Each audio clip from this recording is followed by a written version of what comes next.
Our last speaker, Dr. Stephen Schumacher, received his Bachelor of Science degree from the Citadel, the Military College of South Carolina. He's a graduate of Ohio State University College of Veterinary Medicine. Dr. Schumacher has been involved with the United States Equestrian Federation's Equine Drugs and Medication Program for the last 16 years. He has served as a testing technician, a testing veterinarian, and since December 2006 as the Chief Administrator of the Equine Drugs and Medication Program. Dr. Schumacher is also a member of the Federation Equestrienne Internationale, the FEI's Veterinary Committee. Dr. Schumacher.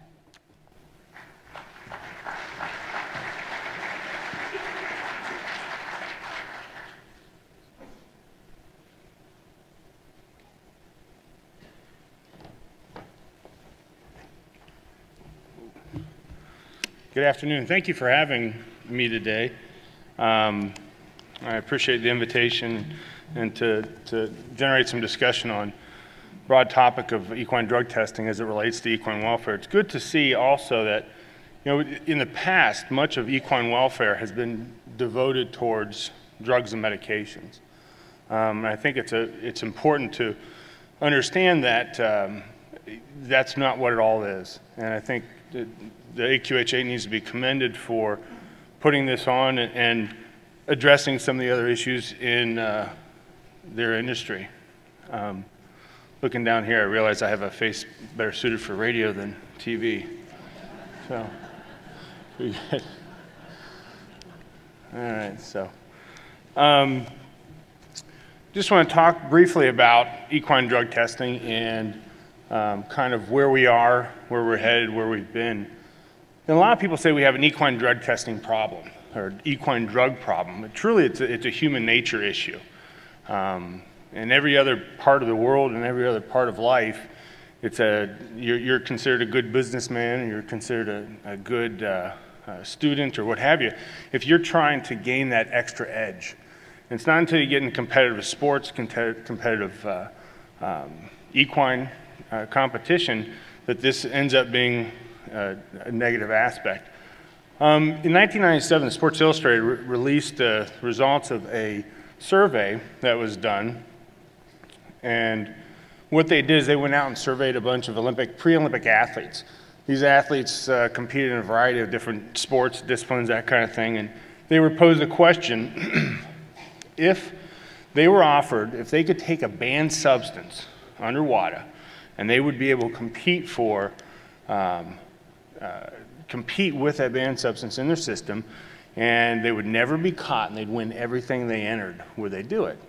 And it's not surprising that 195 said yes, 3 said no, okay?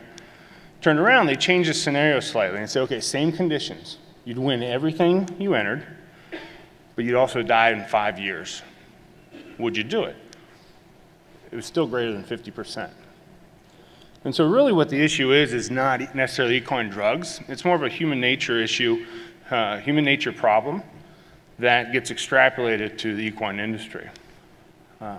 The underlying theme has to be that in competition, whether it's human athletes or equine athletes, that truly no substitute for training should be used. In other words, drugs are not an appropriate substitute for training. So what are the missions of an equine drug testing program? They're really twofold. Number one, it's the safety and well-being of horses in competition. I think that's obvious. Secondly, a level playing field for the competitors. And this doesn't mean that the horse is in the ring with you at the same time. They're competing against you on that day at that competition, are necessarily competing under the same rules. But the horse that's competing 3 states over for the same national points as your horse is also competing under the same conditions and restrictions as it relates to equine drugs and medications. I didn't draw that cartoon, but I think it's relatively appropriate. My buddy is a cartoonist, and I said, just try and think up something. And this is what he came up with. I thought it was pretty appropriate. But it boils down to horse welfare and fairness. Those are the two components of the program. And the way we do this is, there are different parts of this philosophy. Number one, with having an equine let me go back here. With having an equine drugs and medications program, we want to minimize the risk of long-term implications or complications with a horse, or limiting an athletic the potential for a horse based on short-term treatment, short-term therapy. Kind of the short-term game, long-time failure. And I think we see this, we're hopefully seeing this less and less, but this is definitely an issue that's been raised in the past. The other thing is we want to discourage the attempts to mask performance-limiting conditions from a horse with the use of drugs and medications. I think it was pointed out earlier, if the horse isn't ready to go to the show, it shouldn't go to the show. Propping up with medications to enable that horse to compete at a level that may not be appropriate for that day is in the best interest of the horse. It doesn't fit the business model frequently, and that's obviously an issue. And then also, I think what's really important, what the AQHA does, what USEF does, is that I can tell you that around the world, drug and medications rules are much more restrictive than what we have, what the AQHA has. We're considered the liberal individuals in the world. However, I think what we do is we actually understand that we're competing a different breed than a racehorse. And much of equine drugs and medications rule around the world are based upon racing. What the AQHA does well is that they do allow a mechanism for horses to receive legitimate treatment while the horse is in competition or in close proximity to competition. I think that's important. It's difficult to define that at times and to set the line, but going back to the whole landscape of equine welfare, not just being drug testing, after 8 Bells passed away in 2008, there was an issue where, I should say not an issue, but the thoroughbred community went ahead and did a survey, a poll. And not getting into the nitty-gritty of it, essentially the message to take home is that when you ask the uninformed public, the people who are watching TV or reading the New York Times or hear about it from friends, they couldn't discriminate between a doping substance and a legitimate therapeutic substance. So phenylbutazone given in close proximity competition was the same thing as giving the horse an anabolic steroid, analogous to a Lance Armstrong type of doping infraction. And they don't discriminate. And so it's very, very difficult. I think at times we have to defend our position and our policy, but it's important to recognize that the AQHA and the USEF, we do have provisions in our rule to allow for that legitimate therapeutic management of horses within reason. So again, we want to minimize long-term consequences, short-term therapy, discourage competing horses that may not, should not be competing on that day, and then also we want to allow for the appropriate treatment. All this adds up to what's considered this concept of fitness to compete. This is at the core of the FEI. As Ward mentioned, the FEI is the international governing body for sports. They do the Olympics, that kind of thing. They set the rules. This is the core of their premise, is that the horse should be competing on its own merits and should be fit to compete. No use of medications or prohibited training methods or practices should prop a horse up unnecessarily to get that horse to compete. So how do all this come together? How do we accomplish these tasks? Number one, we collect samples around the country. Typically they're random. They have been for some time. I'll address that in just a second. We educate. The AQHA puts out material for the membership to read. They have access to a 24-hour hotline that we have. The girls in the office don't like it when I call it a hotline, but it is, I may be the leader, but they're really the bosses, so I have to watch out for that. It's important also to understand that that 24-hour hotline, and I've spoken to a number of you before and mentioned this before, that while it is 24-hour, we appreciate calls during working hours. A call at 3 in the morning that is about phenylbutazone being used in a horse that's not competing for 3 months won't necessarily be met with the same enthusiasm as one that would be received during the regular day. And again, they outrank me. We have one, Janice, who's been there 33 years. Diana's been there 24 years. So between the two of them and myself, they answer all the drug questions. There's a great deal of uniformity, and they do a great job if anyone's ever called in. So we educate, we do it online. The AQHA has some information, 24-hour hotline. But ultimately, it's really a deterrence. And the fact is that the concept is that whenever someone's competing, they have an opportunity to be tested, selected for testing and having blood drawn and urine collected. And I think this is the most pronounced and important effect of a program. And then public relations.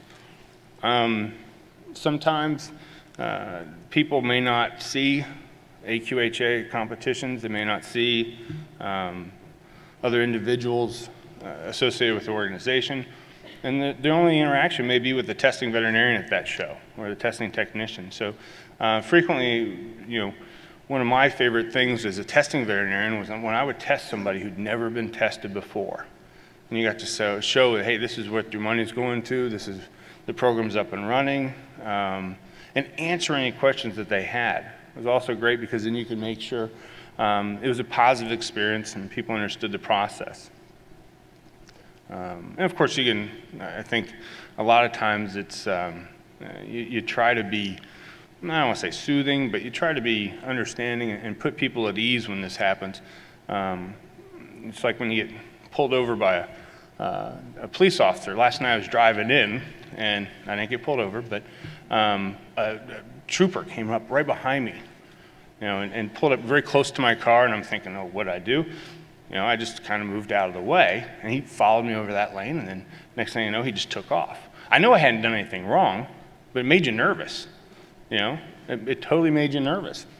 And I think that's pretty similar to when someone gets selected for equine drug testing, is that even while they haven't done anything wrong, they know they haven't done anything wrong, it can be somewhat of a nerve-wracking experience, and so we try to put them at ease. So what else are we doing? Going on for a long time, administration trials. We'll take new drugs, we'll put them into horses, we'll try and determine detection times, limits of detection, and then we'll actually go ahead and publish these for the benefit of the membership. We also have submission of suspicious samples. Frankly, our best intelligence at times is from the veterinarians and trainers in the industry. When they'll submit samples of substances that they've come across that's being utilized, or they'll provide information about techniques that have been used. I'd like to think that it's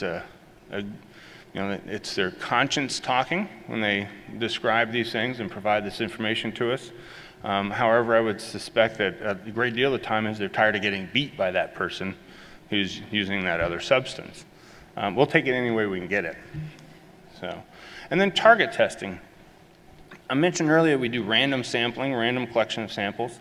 However, I think in this day and age, we're able to better identify what the likelihood of certain region, class, competition, so to speak, might be at an increased risk for use of a new substance or new drug. And so we have been implementing targeting from the standpoint of where we go. It's not the individuals. I don't think we'd ever be able to do that with a staff that we have.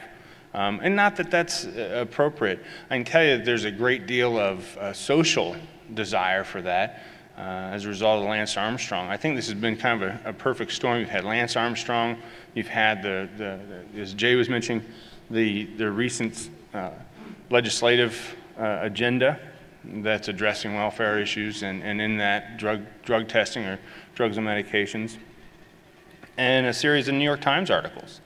So you've really had people become more aware of the industry from outside the industry, and so they, anytime they hear the word drug now, they see Lance Armstrong, and it's automatically tainted.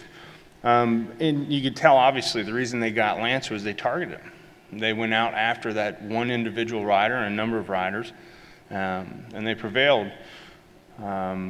I think it may not have been to the betterment of the sport, but it's really changed public opinion at this time. So I think people are going to call for more targeted approach and not just the straight up random sampling that we've undertaken in the past. And we developed new tests. I'm not sure if anyone's heard of GABA. GABA is gamma-aminobutyric acid. It's actually a neurotransmitter that we all have in our brains. And I can share from the USEF standpoint, we've had an incidence of it that started about 1.5 years ago.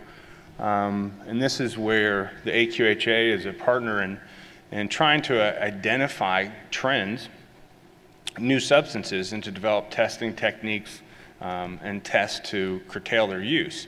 GABA, we had some information being used at our competition. We had received some of the product, and we went ahead and developed a test for it. Now we've had a number of positives in the last year.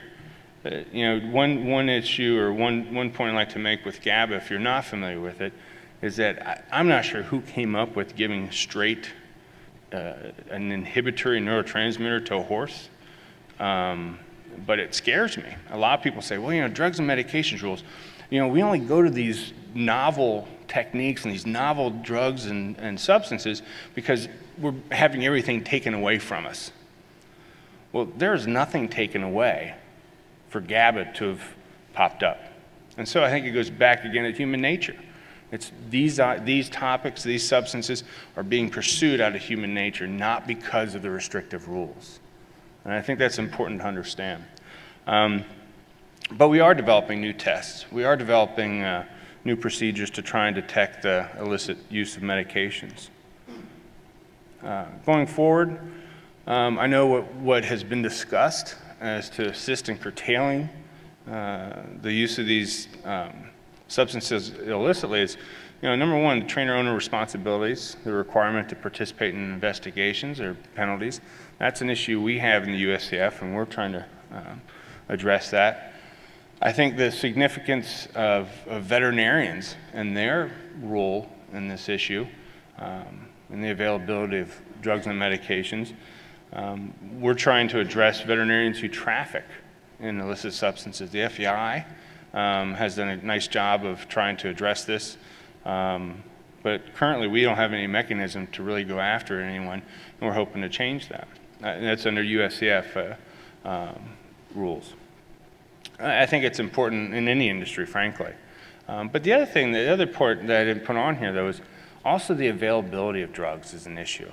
It's not necessarily from the veterinarians, but as you know, some of these companies will be on competition grounds and will be providing substances to trainers, owners, individuals, maybe without a script or with a fraudulent script, prescription that is.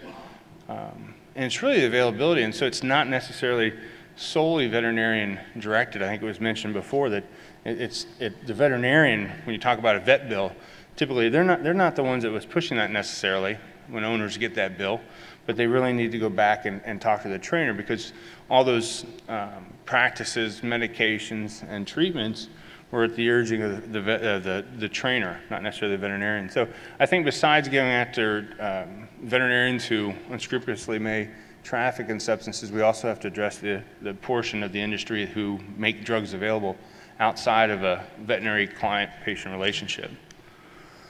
And then more significant penalties. I think Dr. Hurd also addressed that's what the Welfare Commission is looking to do, making it substantial, that actually people who commit these infractions and are repeat offenders actually feel the crunch of a penalty that actually bears some weight. And that can also be the fines, suspensions, but there have been a lot of questions about suspending the horse. Frequently what happens if a trainer has a violation and the horse can be moved to another trainer and continue to compete. And again, these aren't necessarily AQHA or USEF concepts, but this is a lot of what's been discussed in the world to address some of these welfare considerations as they relate to drugs. So I don't want to say the AQHA is looking at these things, but these are topics that you may see in the future that need to be addressed to aid in the welfare issue. Just real quick, I don't know if Dr. Martin's in the room. Dr. Mike Martin This isn't lighting up very well. Dr. Martin's the second one from the left, and he's our longest running testing veterinarian for the Federation, over 32 years, I want to say. I never say the oldest, because he gets upset at that. But he's the longest running testing veterinarian. We actually, was interesting, and he actually helped us out with the WEG in 2010. It was kind of a bonus for him. We brought him in from Texas A&M, and he had to spend the week at the World Equestrian Games in Lexington, Kentucky, and helped us out with that. What's nice also is that, you know, you obviously know this is not a team from New York, but the other three are all veterinary students, and I think 2 of them test for us now. And so it's almost been like a little minor league system coming out of Texas A&M with Dr. Martin. This is a team from in Lexington. Dr. Lilk, he actually is at Kansas State. He comes in for a couple major shows. This is the way they feel a lot of the time. And actually there are actually 3 AQHA members in there, but I'm not going to highlight that fact. And this is our miniature horse testing team.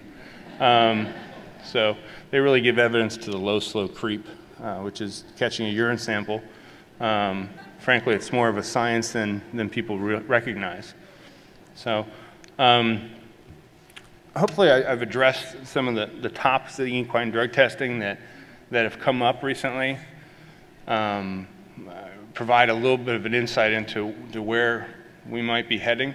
I think it's very, very important to understand too, and I heard someone say this a number of years ago, is that all the ills and all the issues within the equine industry aren't going to be solved by a laboratory. And it really is going to take a culture change and a culture shift. And as again I said, I commend the AQHA for pursuing that aspect of it and addressing things well outside of the drugs and medications realm. Thank you.